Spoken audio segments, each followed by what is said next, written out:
विश्व की सबसे पुरानी सभ्यताओं में से एक इजिप्टियन सिविलाइजेशन की कहानी आज मैं आपको बताने वाला हूं। आपने मिस्र के पिरामिड, जिसको दुनिया के 7 आश्चर्य में से एक कहा जाता है, उसका नाम तो सुना ही होगा। उसी सभ्यता के बारे में आज हम चर्चा करने वाले हैं। मिस्र की सभ्यता सबसे लंबे समय तक बनी रहने वाली सबसे पहली सभ्यता है, जो कम से कम 2000 साल से ज्यादा समय तक टिकी रही। इससे पहले आपने इंडस वैली सिविलाइजेशन की कहानी पढ़ी रखी है और मेसोपोटामिया की जो सभ्यता है उसके बारे में भी आप पढ़ रखे हैं। तो आज हम इसके बाद जो नेक्स्ट चैप्टर आपका क्लास 9th हिस्ट्री का है, जिसमें आप इजिप्टियन और चाइनीज सिविलाइजेशन के बारे में पढ़ेंगे, तो उसका जो फर्स्ट पार्ट है इजिप्टियन सिविलाइजेशन, उसके बारे में आपसे चर्चा करने वाला हूं। तो मैं हूं सुनील आनंद सर, आप देख रहे हैं आनंद सर SST पॉइंट। आइए शुरू करते हैं। तो सबसे पहले इस चैप्टर में हम पढ़ेंगे इजिप्टियन सिविलाइजेशन शुरू कैसे हुआ, ठीक है, और उसके लोकेशन के बारे में। तो इजिप्ट, जिसको मिस्र भी कहा जाता है, ये अफ्रीकन कॉन्टिनेंट में स्थित है। कहाँ है अब स्थित? उसके नॉर्थ ईस्टर्न पार्ट में मेडिटेरियन सी ये दिख रहा है, ठीक है। ये मेडिटेरियन सी नॉर्थ अटलांटिक महासागर से जुड़ा हुआ है और अफ्रीका और एशिया को अलग अलग करता है, ठीक है। इसके जो साउथ के पार्ट हैं, ठीक है, आप देख सकते हैं इसका जो साउथ का पार्ट है ये रेड सी से जुड़ा हुआ। साउथ और ईस्ट, साउथ और ईस्ट में क्या है? रेड सी है, नॉर्थ में मेडिटेरियन सी है, इसके वेस्ट में लीबिया नाम का एक देश है, ठीक है, और इसके साउथ में नूबिया है। जो इजिप्ट का अभी का ये दृश्य नहीं है, मैं बताऊं, ये उस समय का है जब ये सभ्यता हुआ करती थी। मिस्र की सभ्यता नील नदी की देन भी कहते हैं। दुनिया की सबसे लंबी नदी, जिसको आप देख सकते हैं नाइल रिवर, जो मिस्र के ये पीले वाले भाग से होकर के गुजर रही है, ये दुनिया की सबसे लंबी नदी है, ठीक है। और इसके दोनों ओर इस सभ्यता का विकास हुआ था, ठीक है। नाइल रिवर के आसपास सहारा डेजर्ट में इस सभ्यता का विकास हुआ था, ठीक है। तो अभी हमने लोकेशन देखा, ये आप देख सकते हैं, ये रिवर जो नदी है, सबसे लंबी नदी, जिसके दोनों ओर देखिए कृषि किस तरह से दिखाया गया है इस चित्र में। और ये नदी के दोनों ओर इजिप्टियन सिविलाइजेशन, हालांकि ये AI से बनाया हुआ चित्र है, और ये वो चित्र है जो आपके बुक में दिया हुआ है। रेड सी, लीबिया, नाइल वैली, ये नूबिया, ये सब जो है ये दिया हुआ है, ठीक है। तो आइए अब हम आपको बुक के माध्यम से बताएं। पहले बता चुके हैं Egyptian civilization and location and source. The people along Africa's Nile River formed a rich and prosperous civilization. The most remarkable quality of the Egyptian civilization was the longevity. पहले ही मैं बता चुका हूँ कि इजिप्टियन सिविलाइजेशन जो था एक बहुत ही समृद्ध, संपन्न सभ्यता थी, जो नाइल रिवर के आसपास बसी हुई थी अफ्रीका कॉन्टिनेंट में। इसकी सबसे बड़ी बात क्या थी कि ये सभी सभ्यता सबसे लंबे समय तक चलने वाली सभ्यता थी। लगभग 2000 साल तक इसकी लास्टिंग रही, यानी 2000 साल तक ये सभ्यता चलती रही। आप देख सकते हैं ये अपर इजिप्ट है, ये मिडल इजिप्ट है, और ये लोअर इजिप्ट है। तो ये नाइल रिवर के आसपास में बसी हुई सभ्यता थी। Egypt is located in the north eastern part of Africa. ये अफ्रीका के उत्तर दक्षिणी हिस्से में स्थित सभ्यता थी। दुनिया की सबसे पुरानी नदी घाटी की सभ्यता में इजिप्ट की सभ्यता का नाम लिया जाता है। देखिए, इजिप्ट के जो पूरा आप भौगोलिक परिदृश्य को देखेंगे तो वो एक डेजर्ट है। डेजर्ट किसे कहते हैं? डेजर्ट ऐसे क्षेत्र को कहते हैं जहां बहुत कम बारिश होती है, 25 सेंटीमीटर से भी कम बारिश होती है। और जहां कम बारिश हो वहां सभ्यता, पानी नहीं रहेगा, वहां सभ्यता का विकास कैसे हो सकता है। लेकिन सबसे बड़ी बात यह थी कि ये सबसे लंबी नदी हो करके यहाँ से गुजरती थी इस क्षेत्र से, और इसी कारण से इसको गिफ्ट ऑफ द नाइल कहते हैं, नील नदी की देन कहते हैं। जो इतिहासकार हैं उन्होंने इजिप्टियन सिविलाइजेशन के बारे में उनको जो जानकारी मिली है वो शिलालेख के माध्यम से मिली है, और उस समय के लोग जो इजिप्टियन सिविलाइजेशन के समय में रहते थे वे लोग ऑफिशियल डॉक्यूमेंट्स को बहुत ही अच्छे ढंग से संजो कर रखते थे, ठीक है। और वो जो डॉक्यूमेंट्स हमें मिले हैं उससे हमको उस सभ्यता के बारे में पता चलता है। आज तक उसको प्रिजर्व करके संरक्षित करके रखा गया है। Archaeological excavations have brought light several objects, for example utensils and objects and buildings। देखिए, कोई भी जब इतिहास के बारे में आप पढ़ते हैं तो इतिहास के जानने के दो स्रोत होते हैं, एक आर्कियोलॉजिकल सोर्स होता है और एक जो लिटरेरी सोर्स होता है। तो आर्कियोलॉजिकल सोर्स क्या होता है? आर्कियोलॉजिकल सोर्स वो चीज होता है जो उस समय के लोग यूज करते थे, जैसे बर्तन हैं, अब जिन बर्तन का यूज करते थे, जो हथियार का यूज करते थे, जो आभूषण का वो लोग यूज करते थे, यहाँ तक कि जो जानवर को वो लोग पालते थे उनकी हड्डियों से भी हमें बहुत सारी जानकारियाँ मिलती है, और इसको आर्कियोलॉजिकल सोर्स कहा जाता है। दूसरी ओर लिखित साक्ष्य क्या होता है? या तो जो डॉक्यूमेंटेड किताबें होती है या फिर जो शिलालेख होते हैं, इंस्क्रिप्शंस होता है। तो इन दोनों चीज से हमको इजिप्टियन सिविलाइजेशन के बारे में काफी सारी जानकारी मिलती है। यहाँ दो चित्र हैं दिए हुए, आप इन दोनों चित्र को देख सकते हैं। ये नील नदी की सभ्यता के समय का पेंटिंग है। कितनी उत्कृष्ट पेंटिंग है, देखिए इसमें कितने सारे कलर का उपयोग किया गया है। किस तरह से खेती की जाती थी, खेती में हल चलाने के लिए या बैल के जगह पर घोड़े का उपयोग किया जाता था। ये लोग छोटी मोटी गाड़ियां भी बनाते थे और कई सारे टूल्स का उपयोग करते थे। ऊपर में देख सकते हैं इसमें इंस्क्रिप्शंस भी छपे हुए हैं। यहाँ पर एक स्टैचू है उस शताब्दी का, उर्मी इंस्क्रिप्शंस में ये हैं और इसमें कई सारी बातें लिखी हुई भी है, ठीक है। आइए देखते हैं किंगडम्स। इजिप्टियन सिविलाइजेशन 3 किंगडम में बटा हुआ था। पहला द ओल्ड किंगडम, ये 3000 BCE से लेकर के 2000 BCE के बीच का जो कालखंड था, 1000 साल का, जो सबसे पुराने राजा हुआ करते थे, राज्य हुआ करता था, उसको ओल्ड किंगडम के नाम से हम जानते हैं। इस युग में पिरामिड बनाए जाते थे। पिरामिड, देखिए पिरामिड क्या है? एक त्रिशंकु आकार का संरचना होती है, और आपको उस चित्र में मैं दिखाऊंगा भी। मिस्र की सभ्यता को पिरामिड के लिए जाना जाता है। दूसरा है मिडल किंगडम।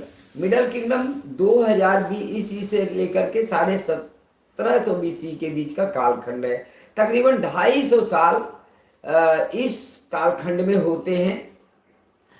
इस कालखंड में क्या हुआ था? During this time trade expanded.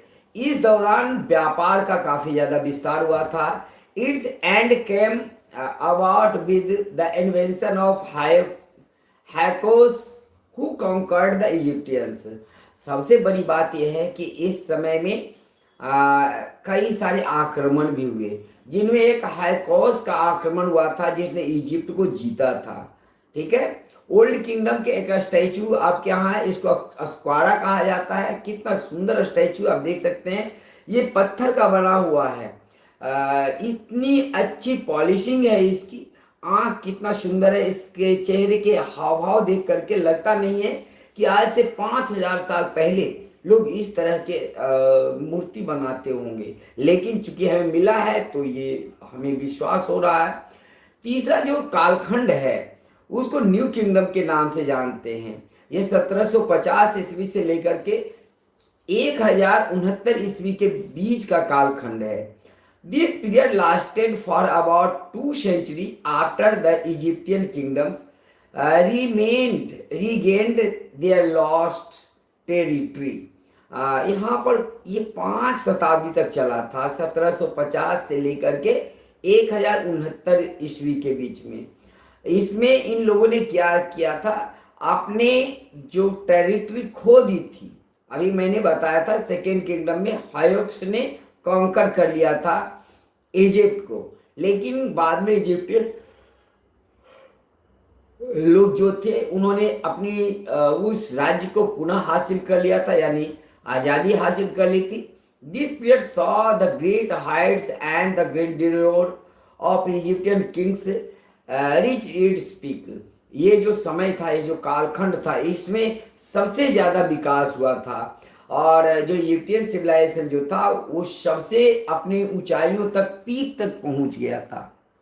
जो ग्रीक सभ्यता है उसको हेरोडोटस, मैं बता दूं, हेरोडोटस जो था वह उसको इतिहास का जनक कहते हैं, फादर ऑफ द हिस्ट्री कहते हैं। सबसे पहले इतिहास उन्होंने ही लिखा था, दुनिया के पहला इतिहासकार उन्हें माना जाता है। उन्होंने ग्रीक सभ्यता को the gift of the Nile कहा था, यानी नील नदी की देन कहा था। इस नदी में हर साल बाढ़ आ जाया करते थे और जब नदी में बाढ़ आता है तो नदियां क्या करती है, अपने सारे गाद को अगल बगल के क्षेत्रों में बिछा देती है। इससे क्या हो जाता है कि वहाँ एलुवियल सॉइल पैदा बन जाता है। एलुवियल सॉइल जो सबसे ज्यादा फर्टाइल हो जाता है वो बिछा दिया जाता था और इस तरह से खेती के लायक ये जमीन हो जाता था और यहाँ इजिप्टियन फार्मर्स काफी अच्छी खेती कर लेते थे। Egyptians built an elaborate network of canals, dams, dikes and reservoirs for irrigation. इतना ही नहीं, देखिए नदी में बाढ़ आया तो उसने जमीन को फर्टाइल बनाया, लेकिन जब आप फसल लगाएंगे तो फसल के लिए सिंचाई का साधन करना होगा। अगर बारिश नहीं होती है तो फसल आपके मर जाते हैं। इसलिए इन लोगों ने भी कई सारे नहरें बनवाई थी जो नील नदी से के पानी को खेतों तक पहुंचाते थे। ठीक है, इसके अलावे रिजर्वर्स बनाए थे, यानी इस तरह के आपके यहाँ जो आहर होता है, पोखरा होता है, तो वो बनाया जाता था जिसमें कि पानी को संग्रहित करके ये लोग रखते थे ताकि उसको समय पर इरिगेशन के काम में लाया जा सके। साथ साथ डैम बनाते थे, नदी को बांध करके उसके पानी को खेतों की ओर मोड़ा जाता है डैम के माध्यम से। ठीक है, the Nile river also served as a highway for promoting trade and commerce. अब देखिए देश के एक छोर से दूसरे छोर तक नील नदी बहती थी, तो जो वाटर वेज था उसके माध्यम से देश के एक छोर से दूसरे छोर तक आदमी जा सकते थे। और मैं बताऊं, जो वाटर वेज होते हैं वो सबसे सस्ता होते हैं। सबसे पहले उसका नाव बना था, खोज भी हुई थी, तो ये एक बड़ा व्यापार और वाणिज्य को प्रमोट करने में नील नदी का बहुत बड़ा देन था। तो अभी हमने जो यहाँ पर मेनली दो चीज पढ़ा, पहले मैंने आपको लोकेशन के बारे में बताया कि आखिरकार ये नील नदी की सभ्यता जो थी, जिसको मिस्र की सभ्यता कहते हैं, इजिप्टियन सिविलाइजेशन कहते हैं, वह अवस्थित कहाँ है। ठीक है, दूसरी बात हमने आपको ये बताया कि आखिर ये नील नदी की सभ्यता इतनी महत्वपूर्ण क्यों है, why the Egyptian civilization is important. और तीसरी चीज हमने जो आपको बताया वो 3 किंगडम्स के बारे में बताया, अलग अलग कालखंड जो थे, ओल्ड किंगडम, मिडिल किंगडम और न्यू किंगडम के बारे में हमने आपको पूरा बताया। साथ साथ हेरोडोटस ने जो इस सभ्यता के बारे में कहा था, इसको गिफ्ट ऑफ द नील कहा था, उसके बारे में हमने आपको बताया। अब हम देखेंगे वहां की सोसाइटी कैसी थी। देखिए समाज, जहां पर लोग रहते हैं समाज बनता है। ठीक है, समाज आदमी से ही बनता है और आदमी जो होते हैं वह समाज के नियम, कानून और सिद्धांत बनाते हैं। समाज में आदमी के जो अलग अलग लेवल होते हैं वो बनता है। तो इसके बारे में आइए हम थोड़ा डिटेल से पढ़ें। समाज 3 भागों में बटा हुआ था। दुनिया के सभी समाज को अगर गहराई से देखें, अभी हमने आपको जो इंडस वैली सिविलाइजेशन की कहानी बताई थी और जो हमने आपको मेसोपोटामियन सिविलाइजेशन की कहानी बताई थी, वहां भी समाज 3 भागों में बटा हुआ था। यहाँ भी समाज 3 भागों में ही बटा हुआ था और समाज के जो सबसे ऊपरी हिस्से थे, जो अपर लेवल था, उसमें राजा हुआ करते थे। राजा सबसे ज्यादा शक्तिशाली हुआ करता था। वहाँ के जो राजा थे उनके पास अनलिमिटेड पावर होता था। राजनीतिक पावर के साथ साथ वो धार्मिक पावर भी उनके पास था। उनको देवदूत कहा जाता था, ठीक है। और वहाँ के राजा को फराओ कहा जाता था। मिस्र में राजा को क्या कहा जाता था? फराओ। ये क्वेश्चन आ सकता है, हु वाज फराओ, या फराओ कौन होते थे? The king of Egyptian civilization was called pharaoh. जो इजिप्टियन सिविलाइजेशन के समय में जो राजा हुआ करते थे उनको फराओ के नाम से जाना जाता था। इनको ईश्वर का प्रतिनिधि, God's representative on the earth भी कहा जाता था। ऐसा माना जाता था कि जो राजा है वो भगवान का प्रतिनिधि है, इसलिए उसका विरोध मत करो, ठीक है। साथ साथ जो मंदिर होते थे उस मंदिर में उस राजा की मूर्तियां लगाई जाती थी, और भगवान के साथ साथ इनकी भी पूजा होती थी, ठीक है। इस ग्रुप में जो दूसरे लोग थे वो हायर कलर्जी। कलर्जी देखिए, राजा तो एक था, वो धार्मिक मामलों का भी हेड था, लेकिन और कई सारे जो रिचुअल्स होते थे वो कौन करवाता था? वो क्लर्जी के लोग करते थे। आपने सुना होगा जो पोप होते हैं अभी भी उसको क्लर्जी कहा जाता है। क्लर्जी मतलब धार्मिक रूप से जो पंडित होते हैं उनको क्लर्जी कहा जाता है। समाज में हमेशा उनका स्थान ऊपर रहा है। ये सिर्फ हमारे देश में ब्राह्मणों की का स्थान ऊपर नहीं रहा है। आप इस्लामिक वर्ल्ड देख ले, आप ईसाई वर्ल्ड को देख ले, सब जगह ब्राह्मण जो है सबसे ऊपर रहे हैं और सबसे ज्यादा पूजनीय रहे हैं। तो कई सारे लोग हमारे देश में इसका विरोध करते रहे। भैया आप अपने देश की हिस्ट्री की, वर्ल्ड हिस्ट्री को भी पढ़ो, तुम्हें पता चल जाएगा कि जिसके पास ज्ञान होता था, जो धार्मिक महर्षि देखते थे, तो वो ब्राह्मण ही होते थे और उनको समाज में सबसे ऊंचा दर्जा मिला हुआ रहता था। यहाँ भी है। The rich people lived in a luxury. They lived in palatial houses which were decorated beautifully. ये अमीर लोग जो रहते थे वो लग्जरी लाइफ जीते थे, मतलब विलासी जीवन जीते थे, और ऐसे घर में रहते थे जिसको बहुत अच्छे ढंग से सजाया संवारा जाता था। They led a comfortable life and got all their works done by their servants. जितने भी लोग थे वो आराम की जिंदगी जीते थे। उनके बहुत सारे नौकर चाकर होते थे, बहुत सारे ज्वेलरी का उपयोग करते थे, कीमती कपड़े को पहनते थे। सवाल ये है कि जिसके पास पैसा रहेगा, पावर रहेगा, वो आखिर इसका उपयोग क्यों नहीं करेगा? यहाँ आप ये देख सकते हैं कि समाज 3 वर्ग में कैसे बटा था। ये सोशल स्ट्रक्चर को बनाया गया। जो सबसे कम लोगों का समूह था वो अपर क्लास कहलाता था। इसमें राजा, रिच लैंडलॉर्ड्स और क्लर्जी आते थे। जो मिडल वर्ग था उसमें रिच मर्चेंट्स, ट्रेडर्स, आर्टिजन्स और ज्वेलर्स आते थे।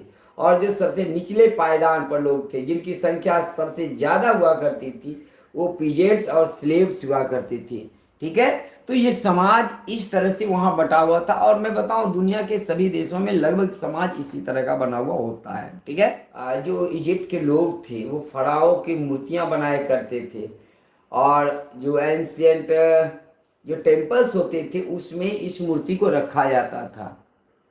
क्यों रखा जाता था, इस पर आपको डिस्कस करना है। देखिए, सवाल ये है कि अगर राजा को ग्लोरीफाई नहीं करोगे तो राजा के प्रति डर और विश्वास लोगों में नहीं होगा। अभी कुछ समय पहले लोग मोदी मोदी करते थे, क्यों भाई? क्योंकि लोग उसका एक इमेज बनाया गया था। वैसे यहाँ भी एक इमेज बनाया जाता था फराओ का कि वो ईश्वर के प्रतिनिधि है, तो आप उनसे डरो। वह जो भी करता है वह ईश्वर के आदेश से करता है। तो इस तरह से लोग कभी बगावत उसके साथ नहीं कर सकते, ये सोच के साथ ये किया जाता था। द मिडिल क्लास था, मध्यम वर्ग थे, जो बहुत ज्यादा अमीर नहीं थे और लेकिन ठीक ठाक जीवन जी लेते थे। ऐसे लोगों में जो अमीर मर्चेंट्स के साथ व्यापारी और जो दक्ष कलाकार होते थे, जो सुनार यानी आभूषण बनाने वाले लोग होते थे, उनके साथ जो टीचर होते थे, जो डॉक्टर होते थे, जो राइटर लेखक होते थे, ये सारे लोग मिडिल क्लास में आते थे। ये ठीक ठाक से इनकी जीवन कट जाती थी, अच्छे खासे ये कमा लेते थे, हालांकि टैक्स इन्हें भी देना पड़ता था। तो ये जो मध्यम वर्ग में ये लोग शामिल होते थे। The majority of Egyptian belong to the lowest class comprising peasants. जो सबसे निचला वर्ग था, यहाँ पर मजदूर जिसको स्लेव्स कहा जाता था, गुलाम कहा जाता था, वो और किसान थे, और सबसे ज्यादा संख्या इन्हीं की थी। एट द लोएस्ट रंग of the social leader came the slaves, a majority of हुम वर प्रिजनर्स ऑफ वार। सबसे ज्यादा लोग स्लेव होते थे, जब जो युद्धों में गिरफ्तार करके लाए जाते थे। अब देखो हारे हुए लोग जो होते हैं वो तो गुलाम ही होते हैं ना, तो उनके ऊपर वो शासन करते हैं, अत्याचार भी करते हैं, जो भी हो। तो ऐसे लोग लोएस्ट में था और उनको कोई रेस्पेक्ट भी नहीं मिलता था। महिलाओं को लेकिन बहुत ज़्यादा रेस्पेक्ट था। किसमें? ये इजिप्टियन सिविलाइजेशन के समय में। Though the family was patriarchal, it was made sure that their rights were protected. पितृसत्तात्मक समाज था यहाँ भी, लेकिन हालांकि मैंने बताया था कि इंडस वैली सिविलाइजेशन में क्या था, मातृसत्तात्मक समाज था, लेकिन इन जो इजिप्टियन सिविलाइजेशन था वो पितृसत्तात्मक ही था। बावजूद इसके महिलाओं के अधिकारों की सुरक्षा होती थी। Rich women led a luxurious life but women of poor families worked hard. जो अमीर घर की महिलाएं होती थी वो आराम वाला जिंदगी, विलासिता वाला जिंदगी जीती थी, जबकि गरीब घर की महिलाओं को बहुत हार्ड मेहनत करना पड़ता था। The common people led a difficult life. जो कॉमन लोग होते थे उनको बहुत कठिन जीवन जीना पड़ता था। दे हैड टू, ये जो गरीब लोग होते थे, कॉमन लोग होते थे, वो बहुत संघर्षपूर्ण जीवन जीते थे। जीवन में अमीर के घर, जो अमीर लोग होते थे उनके यहाँ ये लोग काम करते थे, ठीक है, और छोटे मोटे घर में रहते थे। तो ये कैसा वहाँ का समाज था, हमने उसके बारे में आपको पूरा बताया। अगर आप इस समाज के बारे में कुछ और पूछना चाहते हैं तो जरूर पूछ लें। आइए शुरू करते हैं economy and family. Economy and family, वहाँ की अर्थव्यवस्था कैसी थी और परिवार कैसे चलता था। देखिए, जो अर्थव्यवस्था होती है वो विकास की रीढ़ की हड्डी होती है। तो agriculture was the chief occupation of the Egyptians. दुनिया की जितनी भी सभ्यताएं थी, चाहे इंडस वैली हो या मेसोपोटामियन सिविलाइजेशन हो या चाइनीज सिविलाइजेशन हो, सभी सिविलाइजेशन के जो रीढ़ की हड्डी होती थी वो एग्रीकल्चर या कृषि होती थी। आज भी लगभग कई सारे देशों में, जैसे अपने देश में मैं कहूँ तो एग्रीकल्चर जो मेन ऑक्यूपेशन है, लेकिन इजिप्टियन सिविलाइजेशन में कृषि चीफ ऑक्यूपेशन तो था, लेकिन इसके अतिरिक्त कई और जो व्यवसाय है, काम धंधे में भी लोग लगे हुए थे। जैसे जो अस्त्र शस्त्र, हथियार, जो युद्ध के लिए हथियार बनाए जाते हैं, उनको बनाने के काम में बहुत सारे लोग लगे हुए थे। यानी फैक्ट्री होती होगी जिसमें हथियार बनाए जाते होंगे। फर्नीचर, घर के लिए जो लकड़ी के सामान बनाए जाते हैं, उस काम को कारपेंटर के काम लोग करते थे। जो ज्वेलरी, आभूषण निर्माण के भी बहुत सारे काम करते थे। परफ्यूम बनाया जाता था, ग्लास वेयर बनाया जाता था, और बहुत सारे जो बर्तन, चाहे वो धातु के बर्तन हो या मिट्टी के बर्तन हो, ये सारे बनाने के काम वो लोग करते थे। Trading was also given importance. जो व्यापार था उसको भी महत्व दिया जाता था। देखो, जो व्यापार होता है वो एक महत्वपूर्ण चीज होता है, ठीक है। Trade was both internal and foreign. जो ट्रेड था वो इंटरनल भी होता था, अपने देश के विभिन्न क्षेत्रों में भी होता था, और जो विदेश होता था वहां पर भी ये लोग व्यापार करते थे। मैं बता दूं, जो इजिप्टियन सिविलाइजेशन के लोग थे उनका व्यापार हमारे इंडस वैली सिविलाइजेशन के साथ भी था और मेसोपोटामियन सिविलाइजेशन के साथ भी था। ये मैं आपको पहले ही बता चुका, आप पिछले चैप्टर में जरूर पढ़े होंगे। ठीक है, ट्रेड वाज बोथ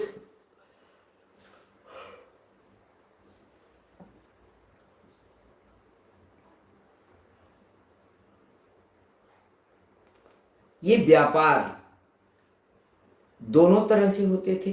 ठीक है, समुद्र के माध्यम से भी होते थे और इंटरनल ट्रेड जो होता था वो जमीन के माध्यम से भी होता था।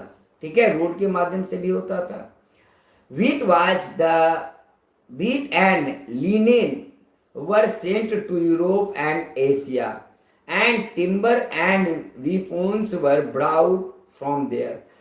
जो गेहूं होता था या लिनेन होता था वो यूरोप को सप्लाई किया जाता था, निर्यात किया जाता था और वहां से वो क्या करते थे, लकड़ी मंगवाते थे और अस्त्र शस्त्र मंगवाते थे। देखिए, चूंकि एक डेजर्ट था इसलिए हम बड़े बड़े पेड़ तो होते नहीं होंगे, इसलिए जो लकड़ी होता था ये यूरोप से मंगवाते थे। The society was patriarchal, father was the head of the family, women were given freedom and respect and enjoy many rights. जो समाज था वो पितृसत्तात्मक समाज था, लेकिन पिता ही परिवार के मालिक होते थे। लेकिन ऐसा नहीं था कि महिलाएं दोयम दर्जे की मानी जाती थी।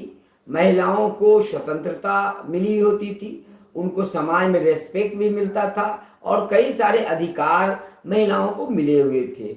दे would inherit property and even take the reins of power in their hands. For example, the legendary queen Cleopatra. महिलाएं कविताओं की रचना करती थी, महिलाओं को संपत्ति में अधिकार भी मिलता था। ठीक है, और उन्हें पावर भी मिलता था। पेट्रा जो वहां की थी एक महत्वपूर्ण रानी थी जो महिला थी। ठीक है, by none for its beauty and intellect. अपने बुद्धिमत्ता और अपनी सुंदरता के लिए क्लियोपेट्रा जानी जाती थी। Children were given freedom and had opportunity for the enjoyment. जो बच्चे होते थे उनको स्वतंत्रता दी जाती थी और वो इंजॉय करते थे। ठीक है, अपनी स्वतंत्रता का। The girls helped in the household chores. The staple diet of the Egyptian was wheat and bread, fruits, vegetables, dairy products and meat were also eaten. यहाँ की जो महिलाएं थी, जो बच्चे थे, उन्हें भी काफी सारी स्वतंत्रता थी, कई सारे उनको अपॉर्चुनिटी भी मिलते थे। गर्ल्स जो होती थी वह घर के काम में माता के हाथ बचा माता या परिवार का साथ देती थी। स्टेपल फूड यहाँ का जो था वो गेहूं और रोटी था। ठीक है, साथ साथ ये सब्जी, फल और डेयरी प्रोडक्ट के साथ साथ मीट भी भोजन के रूप में लिया करते थे। तो अभी हमने आपको जो बताया वहाँ के सोसाइटी के बारे में बताया, आपको अच्छी तरह से ये समझ में आ गया होगा। अगर आपको कोई भी इसके सोसाइटी के बारे में समझ में नहीं आया तो आप एक बार फिर से हमसे बोल सकते हैं। आइए हम अब टाउन प्लानिंग वहाँ की कैसी थी इसके बारे में आपसे चर्चा करें। देखिए, दुनिया की जितनी भी सभ्यताएं थी, अधिकांश सभ्यताओं में उस समय टाउन हुआ करते थे। इंडस वैली सिविलाइजेशन में भी टाउन प्लानिंग की हमने चर्चा की थी और टाउन प्लानिंग से संबंधित क्वेश्चन एग्जाम में बिल्कुल आते हैं, इसलिए आप इस टॉपिक को काफी गंभीरता से सुनेंगे, समझेंगे। कोई भी प्रॉब्लम हो आप कमेंट बॉक्स में लिखिए, मैं आपका जरूर जवाब दूंगा। तो आइए एक बार फिर शुरू करते हैं टाउन प्लानिंग की ये कहानी। यहाँ पर आप देख सकते हैं ये वहाँ के टाउन प्लानिंग का है, इजिप्ट का। इस क्षेत्र में किस तरह से चारों तरफ, शायद ये बीच में जो दिख रहा है ये राजा का राजमहल वगैरह रहा होगा और इसके आसपास जो शहर वहाँ थे वो बसे हुए थे, एकदम इंडस वैली सिविलाइजेशन के तौर तरीके से ही बने हुए थे। हालांकि मैं बताऊं, इंडस वैली सिविलाइजेशन के समय में जो राजा रहते थे वो सीटाडेल में रहते थे। सीटाडेल जो होता था काफी उच्च भूमि पर बना हुआ था, ये भी उच्च भूमि पर है, लेकिन इसके चारों ओर जो है वो शहर बसे हुए हैं। और सभी सड़कें बिल्कुल सीधी सड़कें हैं, कोई टेढ़ी मेढ़ी सड़कें नहीं जैसे आज आप शहरों में गांव में देखते हैं। और ये सारी सड़कें, छोटी सड़कें बड़ी सड़कों में जाकर के मिलती है, ऐसा लगता है जैसे कागज पर कोई नक्शा बनाया हुआ हो, ठीक है। लेकिन ये जो है वहां के वास्तविक चित्र हैं। आइए शुरू करते हैं। यहाँ सबसे अच्छी बात ये थी कि पानी का जो सोर्स था,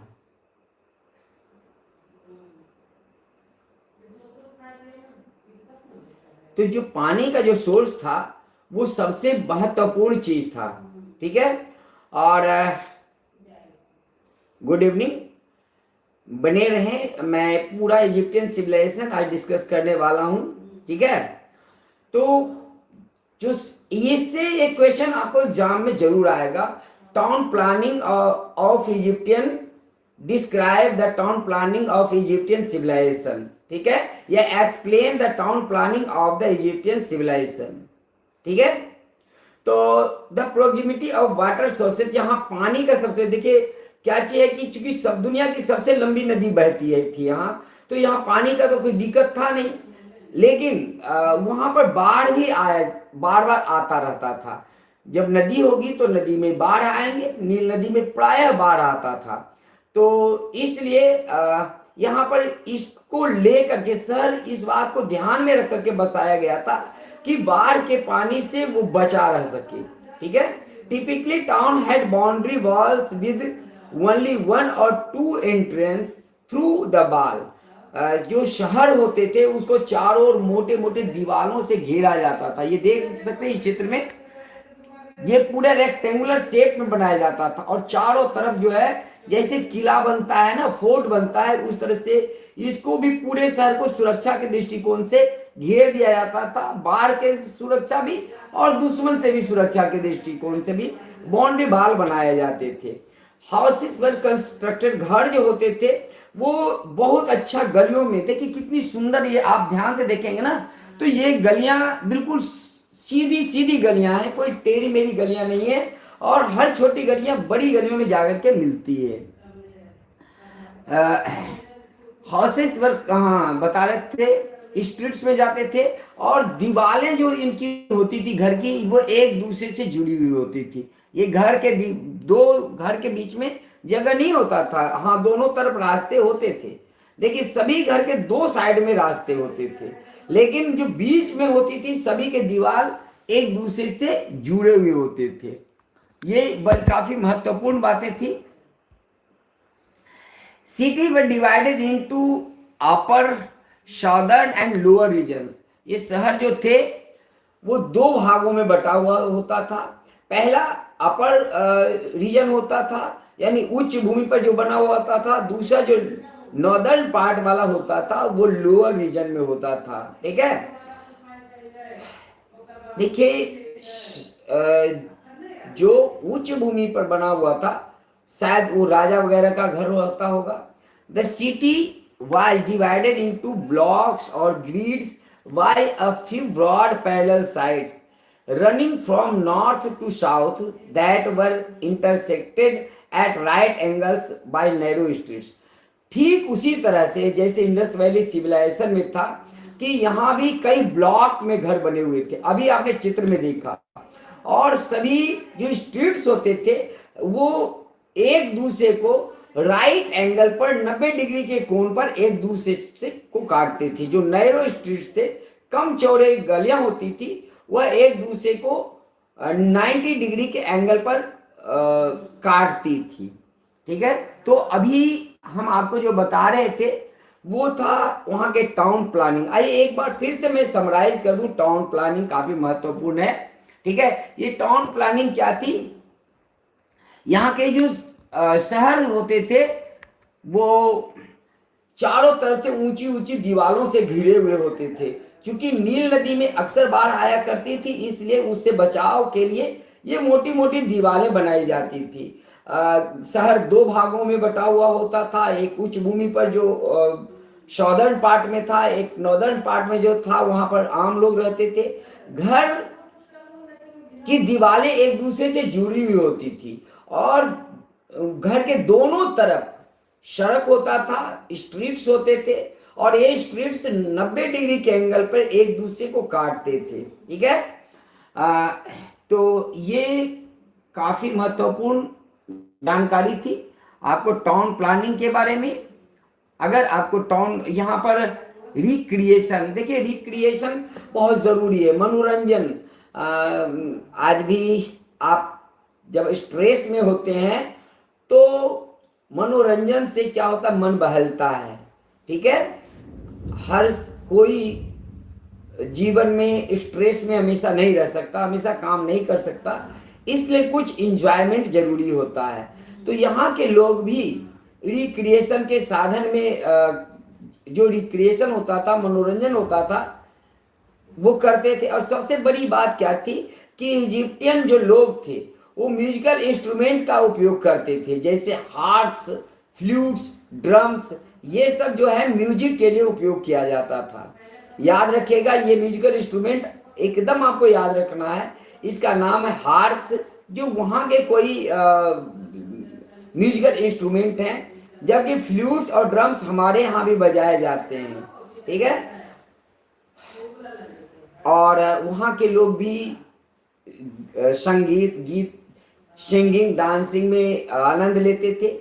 शिकार और मत्स्य, जो मछली मारना, ये इनका टाइम पास का सबसे महत्वपूर्ण। अभी भी देखते हैं राजा रजवाड़े जो होते थे वो शिकार करने के लिए खेल जाते थे जंगल में, तो ये लोग भी शिकार करते थे और साथ साथ मछली मारना भी एक पास टाइम इन लोगों का हुआ करता था। ये देख सकते हैं इजिप्टियन सब। मैं बात बताऊंगा आपको कि चेस, वे लोग शतरंज खेला करते थे।